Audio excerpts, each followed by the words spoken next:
Olá, pessoal! Hoje nós vamos falar um pouco sobre o reino proteísta, aquele que engloba as algas e as bactérias. Então, falando um pouquinho sobre eles, as algas, gente, elas são seres eucariontes, ou seja, possuem o seu núcleo organizado, podem ser uni ou pluricelulares e são seres autotróficos, ou seja, sintetizam seu próprio alimento. Já os protozoários, eles são seres eucariontes, possuem seu núcleo organizado. São seres unicelulares, ou seja, formados por apenas uma única célula, e são heterotróficos, necessitam retirar o seu alimento do meio em que vive. Vamos aprofundar um pouco mais sobre as algas. Gente, as algas elas são importantes para o equilíbrio ecológico dos ecossistemas aquáticos, pois elas são os principais produtores do alimento que nutre direta ou indiretamente os demais seres vivos aquáticos. Além disso, gente, as algas elas são os grandes fornecedores de gás oxigênio que abastece a vida aeróbica no planeta Terra, ou seja, aqueles seres que necessitam de gás oxigênio. Na atmosfera, gente, ou dissolvido na água, esse gás, oxigênio, ele se origina principalmente da atividade fotossintetizante das algas, sobretudo das algas unicelulares marinhas. E elas são responsáveis por 70% da fotossíntese realizada no planeta. Vale ressaltar também, gente, que a proliferação excessiva de algas vermelhas, como no caso as pirrófitas, também chamadas de dinoflageladas, provoca o fenômeno que eu vou falar para vocês mais à frente, chamado de maré vermelha, que ocorre naturalmente ou por lançamento de esgotos na água do mar. E essas algas, elas liberam substâncias tóxicas que podem afetar os seres vivos que habitam a água e até mesmo os banhistas nas praias. Então, na água doce, se a reprodução for intensa e em reduzido tempo, as algas elas podem acabar se tornando um grande problema. Gente, vale ressaltar também que quando há o despejo de produtos químicos de indústrias e esgotos não tratados, os resíduos eles adicionam à água uma quantidade exagerada de sais minerais, favorecendo aí a rápida multiplicação desses seres. Então, as algas elas se reproduzem de tal forma na superfície da água que podem impedir a passagem de luz para as camadas mais profundas. E a partir de então, dessa forma, as algas que ali existem não podem fazer fotossíntese e grande quantidade delas acaba morrendo, ou seja, apodrecendo e acumulando no fundo e liberando substâncias tóxicas. Então, a queda na quantidade de oxigênio dissolvido na água acaba também por matar animais como peixes, cujos corpos vai ficar boiando na superfície da água. Então, eu falei isso porque é muito importante e a gente tomar cuidado com esse despejo, né, de produtos químicos na água. Falando agora um pouco sobre as euglenófitas, que são essas aqui, elas possuem seres autotróficos e heterotróficos, gente. Olha que interessante. Ou seja, aquelas que sintetizam seu próprio alimento, as autotróficas, e aquelas que necessitam tirar seu alimento do meio. Ou seja, algumas espécies são heterotróficas. E as euglenas, ou as euglenófitas, gente, elas também são conhecidas por ser algas unicelulares que se locomovem por meio de um flagelo. E elas vivem principalmente em água doce, mas também em água salgada. Vale ressaltar também, gente, que esse tipo que vocês estão vendo aqui, a Euglena viridis, que é o tipo dessa alga, o seu tipo de reprodução é assexuada por cisciparidade, ou seja, é quando uma célula ela dá origem a duas. Esse é o tipo de reprodução que é feito por ela. Ou seja, a assexuada é quando consiste na divisão de uma célula em duas por mitose. E aqui, a próxima que a gente vai falar é a dinófita, também conhecida como dinoflageladas. Elas possuem, gente, um endoesqueleto de celulose e são as responsáveis pelo aquele fenômeno que eu já falei para vocês, que é a maré vermelha. Então, são elas as responsáveis por esse fenômeno. Gente, esses seres, eles também são dotados de dois flagelos e essas pirrófitas, gente, elas são algas unicelulares, geralmente marinhas, e elas têm a coloração esverdeada ou parda, e na maioria das vezes reproduzem-se principalmente por cisciparidade, e algumas têm a capacidade de emitir luz, que é um fenômeno conhecido como bioluminescência. A próxima que a gente vai falar aqui é a bacilariófita. Gente, as bacilariófitas, elas vivem na água doce ou salgada e, em sua maioria, são representantes pelas diatomáceas, que são algas unicelulares dotadas de uma carapaça protetora formada de sílica, que geralmente se reproduzem também por cisciparidade. Os restos da parede, gente, celular das diatomáceas mortas podem se depositar no fundo do ambiente aquático e, com o tempo, formar um material rico em sílica, conhecido como diatomito. Então, esse diatomito, ele é conhecido quando formam muitos, né? Lá no fundo das águas, a gente vai chamar de terra de diatomácea. Além disso, pessoal, esse material ele pode ter várias aplicações comerciais, como confecção de certos cosméticos e pastas de dente, abrasivo fino para polimento de objetos de prata, por exemplo, e ainda na fabricação de tijolos usados também na construção civil. Além disso, gente, vale ressaltar também que essas bacilariófitas elas apresentam duas válvulas que se encaixam, ou melhor, válvulas que se encaixam, como essas aqui, que vocês estão vendo. E agora a gente vai falar um pouquinho aqui, é o fenômeno que eu falei para vocês, né, da maré vermelha, provocado pelas dinoflageladas. E agora, aqui, vamos falar um pouco sobre a faeófita, que são algas pardas, e elas formam aquilo que a gente chama florestas de água. Além disso aqui, elas também são utilizadas, pessoal, na alimentação humana. Já a rodófita, também conhecida como águas vermelhas, elas também servem para a alimentação e formam o que a gente chama de água. E a clorófita, que são algas verdes, elas também servem para alimentação. E, gente, elas na evolução, elas são os ancestrais das plantas terrestres. E um exemplo delas é a uva, a alface do mar.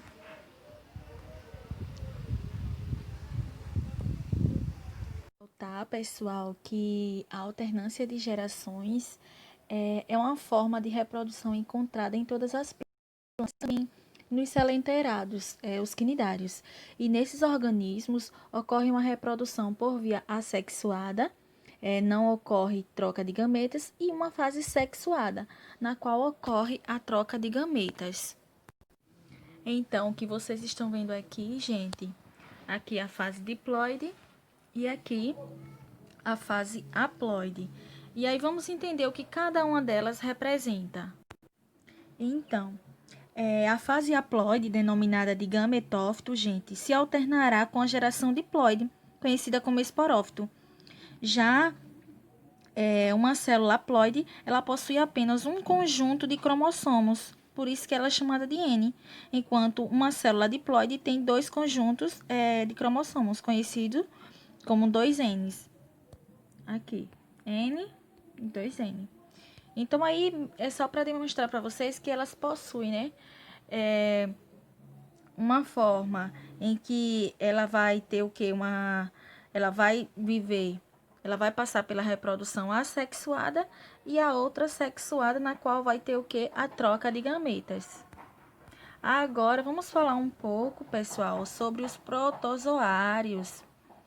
Gente, os protozoários, eles são seres unicelulares, mas eles também podem viver em colônias.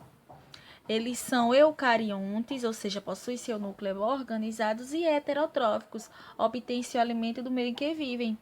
E eles podem ser de vida livre ou parasitas, e são encontrados em água doce, salgada e ambientes úmidos. Também estabelecem relações benéficas com outros seres.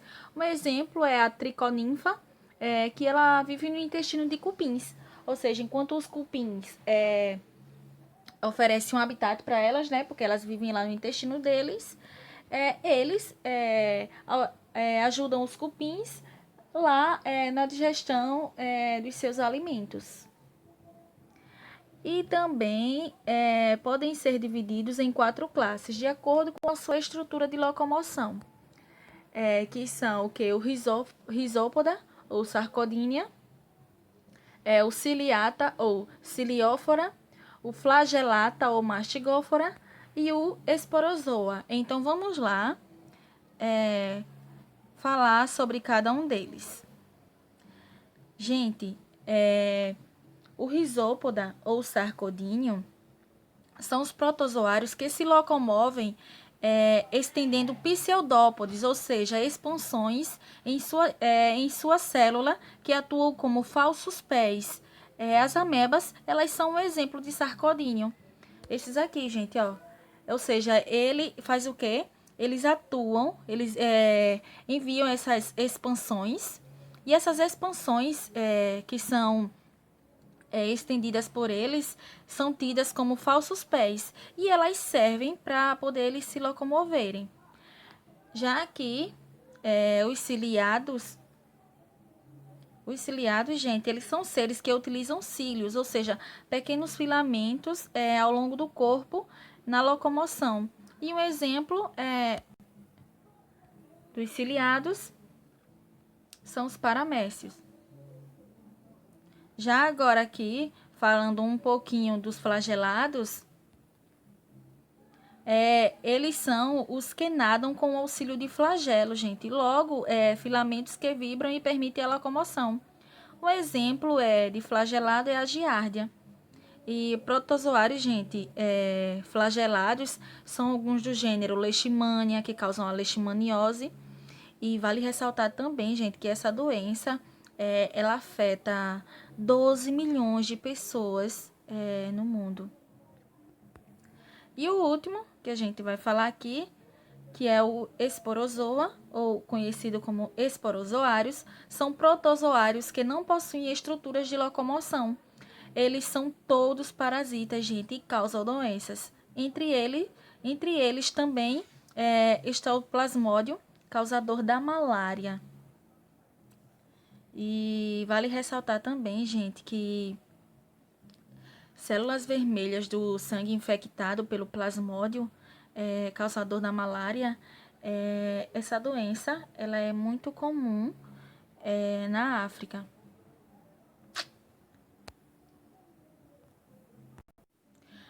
Gente, vale ressaltar também que para um organismo que não tem estrutura de locomoção para capturar o alimento, o parasitismo ele é uma adaptação importante, pois lhe permite sobreviver retirando do ser parasitado os nutrientes de que ele necessita. E vale ressaltar também, gente, que a maioria dos protozoários eles apresentam reprodução assexuada, principalmente por cisparidade, que é quando uma célula dá origem a duas. Mas algumas espécies elas podem se reproduzir sexuadamente. Então aqui eu trouxe essa imagem para vocês verem como é aqui a reprodução assexuada e a reprodução sexuada aqui por conjugação, que é na qual vai haver aqui a troca do material genético. E aqui é quando uma célula ela vai dar origem a duas. Gente, falando agora um pouquinho das doenças, né, causadas por protozoários, as doenças causadas por protozoários, gente, geralmente esses parasitas, eles têm alguns locais de sua preferência, que são o sangue e o tubo digestório. No entanto, a pele e o coração, os órgãos do sistema genital e o sistema linfático também constituem locais em que os parasitas eles podem se instalar. E essas doenças, gente, em seu ciclo, os hospedeiros, isto é, um organismo de seres vivos, eles parasitam e a partir de então ele se desenvolve muitas vezes nesses órgãos. Ou seja, caso o agente parasitário ele utilize 2 hospedeiros para completar seu ciclo de vida, considera-se como um hospedeiro definitivo aquele local no qual o parasita ele se reproduz sexuadamente. Já o hospedeiro intermediário é aquele no qual o parasita ele se reproduz assexuadamente. Então, vocês vão ver muitas vezes alguns ciclos desses parasitas, eles vão possuir, ou melhor, eles vão possuir 2 hospedeiros, um intermediário e um definitivo. Lembrando que o definitivo é aquele na qual ele se reproduz sexuadamente. E quase sempre, gente, o homem ele atua como hospedeiro definitivo. Um exemplo é na malária. No entanto, a reprodução sexual dos parasitas, eles vão ocorrer muitas vezes também nos pernilongos, que são então considerados também hospedeiros definitivos. Então, vocês vão ver que vai alternar. Em alguns deles, o homem vai ser hospedeiro definitivo, em outros vai ser alguns pernilongos, ou seja, alguns mosquitos também vão ser o hospedeiro definitivo aí de algumas doenças causadas por protozoários. E agora que a gente está falando, né, um pouquinho das doenças desses protozoários aí que prejudicam a saúde do ser humano, vamos falar um pouquinho sobre os conceitos relacionados à saúde. Primeiro, o agente etiológico, que o agente etiológico, gente, é o ser que causa uma determinada doença, ou seja, é o parasita. O agente etiológico, no caso dessas doenças, vai ser o que? O protozoário. O vetor, que é o ser que transporta o agente etiológico de um ser para o outro, ou seja, aquele que vai carregar o parasita. Pode ser o que? Um pernilongo, pode ser um barbeiro. Os sintomas, que é as consequências do parasita, ou seja, podem denunciar a doença. E a profilaxia, que é os métodos para evitar o contágio.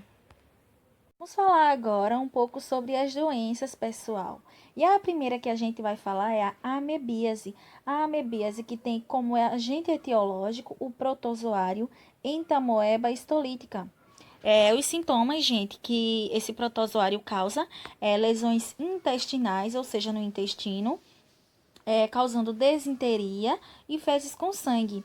E a profilaxia, ou seja, as medidas que a gente deve tomar para poder evitar é lavar as mãos e alimentos e ferver a água.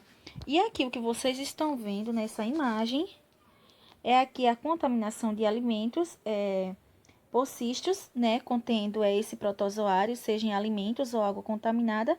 A partir de então da ingestão desses cistos, vai haver aqui a liberação de ameba no intestino e a partir de então, formas vegetativas se multiplicam e a partir de então eles lesionam vasos sanguíneos intestinais. E aqui, ó, as hemácias ingeridas, aqui parede de cistos e a eliminação de cistos com as fezes, ou seja, a eliminação desses protozoários nas fezes humanas. E aqui, a giardia. A giardia, gente, que ela tem como agente etiológico a giardia lamblia.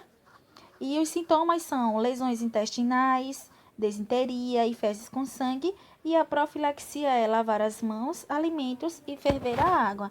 Então, vocês podem perceber que é muito importante nós termos cuidado e higiene tanto com os alimentos como com a água.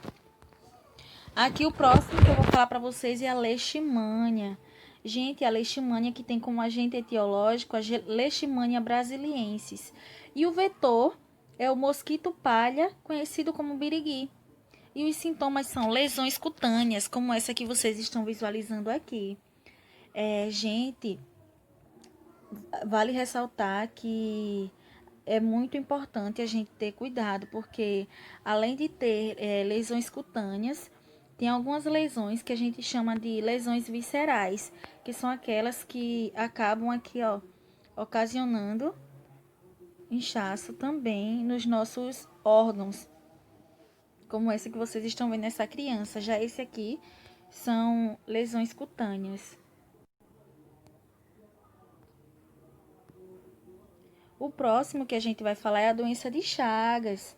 A doença de Chagas, gente, que tem como agente etiológico o Trypanosoma cruzi. E o vetor é o barbeiro, através das suas fezes, porque o barbeiro, quando ele pica a pessoa, geralmente ele defeca e nas fezes dele está contaminada por protozoários. Então, se as fezes dele, se ele estiver contaminado com protozoários, essas fezes acabam, ou melhor, esses protozoários que estão nas fezes dele, acaba penetrando na pele daquele que foi picado. E os sintomas são cardiomegalia, ou seja, inchaço do coração. E a profilaxia é evitar o contato com o barbeiro. Vale ressaltar, gente, que esse barbeiro, ele gosta muito de ficar nessas casas de taipa, entre um espaço e outro. E essa imagem aqui é mostrando como ocorre essa infecção. Tá aqui o barbeiro infectado com Trypanosoma cruzi e ele, quando pica uma pessoa, vai haver o quê? A penetração desses protozoários pela pele. E aqui o hospedeiro vertebrado, que vai ser o homem. E aqui as fibras do miocárdio, que vai estar o quê? Parasitadas por esse parasita. E vamos para o próximo, que é aqui a tricomoníase. Gente, a tricomoníase que tem como agente etiológico Trichomonas vaginalis. E os sintomas são corrimento esverdeado, mau cheiro no órgão genital. E a profilaxia, gente, é não usar roupas ou fazer sexo com pessoas contaminadas sem camisinha. A próxima aqui é a malária. A malária, gente, que tem como agente etiológico plasmódio e o vetor é o anófelis, conhecido como mosquito prego. Os sintomas são febre alta, calafrio e mal-estar. E a profilaxia é evitar a picada do mosquito.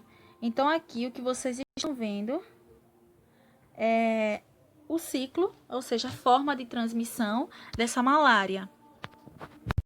E esse ciclo também, pessoal, ele está demonstrando que esse protozoário, ele vai possuir aqui, ele vai possuir dois hospedeiros, né? Um hospedeiro intermediário, que é o homem, e o outro definitivo, que é o... Com relação, gente, ao ciclo de vida do parasita, que possui um tipo de hospedeiro, ele é chamado de monoxênico, ou seja, algumas doenças como a amebíase, que o hospedeiro definitivo é o ser humano, a giardíase também o ser humano e a tricomoníase, que também é o ser humano. Já aquele ciclo de vida do parasita que possui dois tipos de hospedeiros, ou seja, com reproduções diferentes, uma reprodução assexuada e outra sexuada, ela é chamada de heteroxênico. E as doenças como malária, o hospedeiro intermediário, ou seja, aquele na qual a reprodução assexuada do parasita é o ser humano, e aquela em que a reprodução sexuada do parasita já é o mosquito anófelis. Já na doença de Chagas, o barbeiro, o triatoma, ele é o hospedeiro intermediário, e já o ser humano, ele é o hospedeiro definitivo. Já na leishmania, o mosquito palha, que é o lutisomia, ele é o hospedeiro intermediário, e o ser humano é o hospedeiro definitivo. Então é isso, pessoal. Eu espero que vocês tenham entendido e até a próxima aula.